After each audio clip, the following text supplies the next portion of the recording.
ইরানে হামলার জেরে ফুঁসে উঠেছে পাকিস্তান।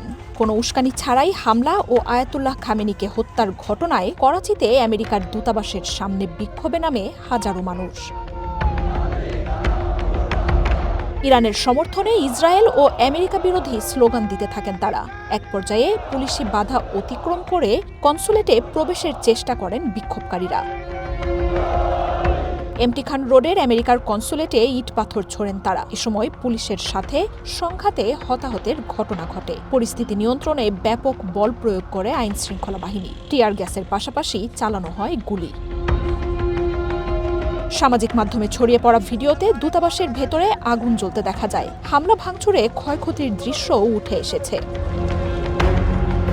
সর্বোচ্চ নেতার মৃত্যুর প্রতিশোধ নিতেই এই হামলা ভাঙচুর বলে জানান আন্দোলনকারীরা।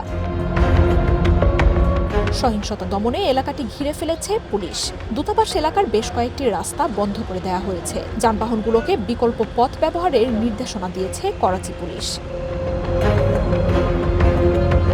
এই ঘটনার জেরে সরকারি, বেসরকারি ও বিদেশি স্পর্শকাতর অবকাঠামোগুলোতে নিরাপত্তা বাড়িয়েছে পাকিস্তান সরকার।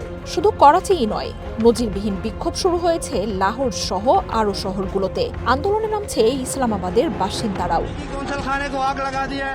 মার্জিয়া উপমা, ওয়ান ইন্টারন্যাশনাল ডেস্ক।